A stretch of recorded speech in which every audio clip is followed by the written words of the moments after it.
Fear is so real. Fear is something that stops us all. Have you ever felt that knot in your stomach, that racing heart, that voice in your head screaming at you to stop, to turn back, to play it safe? That's fear, and it can be paralyzing. It stops us from chasing our dreams, from speaking our minds, from taking that leap of faith. But what if I told you that fear isn't the enemy we think it is? What if it's just a signal, a very loud, very dramatic signal from our brain trying to keep us safe?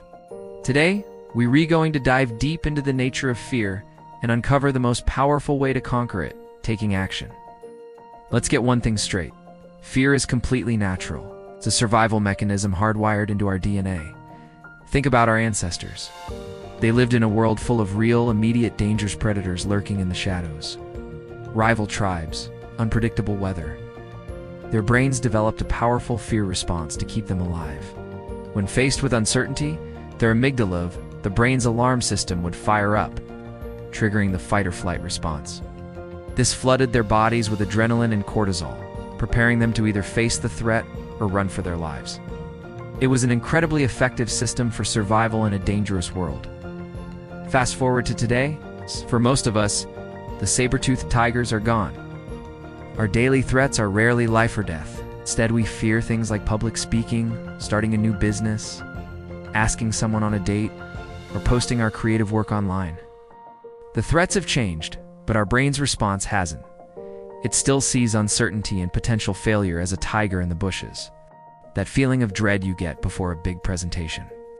That's your ancient brain screaming danger, even though you're perfectly safe in an air-conditioned conference room. The key insight here is that our brain isn't afraid of the actual event. It's afraid of the uncertainty surrounding the event. It doesn't know the outcome, so it defaults to the worst-case scenario to prepare you. Fear is your brain's catastrophizing, imaginative fiction writing department working overtime. Creates these vivid stories of failure, rejection, and embarrassment. And because these stories feel so real, and the physical sensations are so intense, we believe them. We mistake the feeling of danger for the presence of real danger. This is the fear trap. Feel fear, we assume it's a valid warning, we retreat, and the fear gets reinforced. The more we avoid what we fear, the bigger and scarier it becomes in our minds. So how do we break this cycle? The answer is surprisingly simple, though not always easy. We take action. Action is the kryptonite to fear. Why? Because action replaces uncertainty with data. It replaces imagination with reality. When you're frozen by the fear of starting a YouTube channel, your mind is filled with what-ifs. What if no one watches? What if people leave mean comments? What if my videos are terrible? These are all hypotheticals. The moment you film and upload that first video, you start getting real-world feedback. Maybe only 10 people watch it. Okay, that's data. Maybe you get one nice comment. That's data. Maybe you watch it back and see a dozen things you can improve. That's all valuable, real-world data.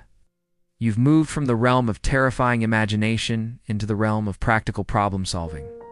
The fear, which thrives on the unknown, starts to shrink because you're shining the light of reality on it. You're teaching your brain through experience that this situation is not a saber-toothed tiger, it's manageable, it's survivable. And with each small action, you build what I call courage momentum. Courage isn't the absence of fear. Courage is feeling the fear and taking action anyway. Think of it like a muscle. The first time you go to the gym, lifting a small weight feels incredibly hard. You're sore, you're awkward. But you keep going. You show up. You do the reps. Over time, that same weight feels easy. You get stronger. Taking action in the face of fear works the exact same way. The first step is the hardest. Making that first sales call, writing that first page, having that first difficult conversation, it's terrifying. But once you do it, the next one is a little less scary. And the one after that, even less so. You're building your courage muscle. So, how can we apply this in our lives? Start small.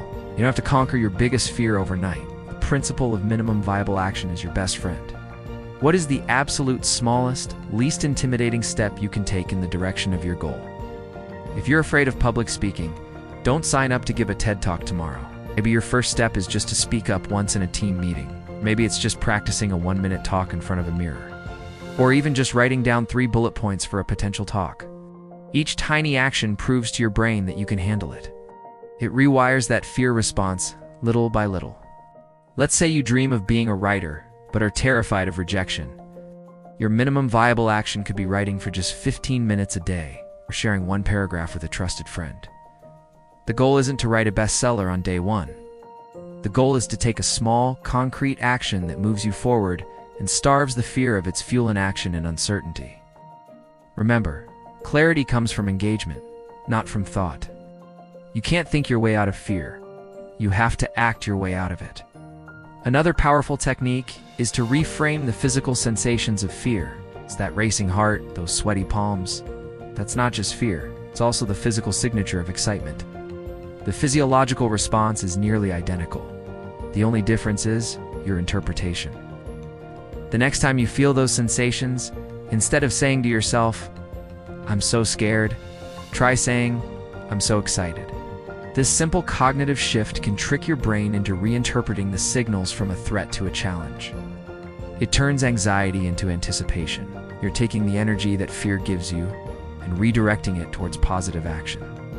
Ultimately, living a life guided by your values and goals, rather than by your fears, requires a conscious choice. A choice to accept that fear will always be a passenger on your journey. It will pop up whenever you step outside your comfort zone. But you don't have to let it drive. You can acknowledge it. Say, "Hey fear, I see you, I hear you, but I'm driving today." And then take that small step forward. Every time you do this, you reclaim a little more power. You expand your comfort zone. You prove to yourself that you are more capable and resilient than your fear would have you believe. So I want to leave you with this challenge. What is one thing you've been avoiding out of fear? Identify it. Now, what is the absolute smallest action you can take towards it in the next 24 hours? Not tomorrow, not next week, today. Write it down and then go do it. Feel the fear and do it anyway.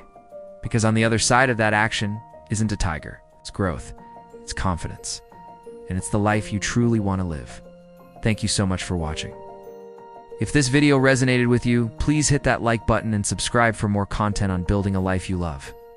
I'd love to hear in the comments what small action you're going to take. Let's build this courage momentum together. See you in the next one.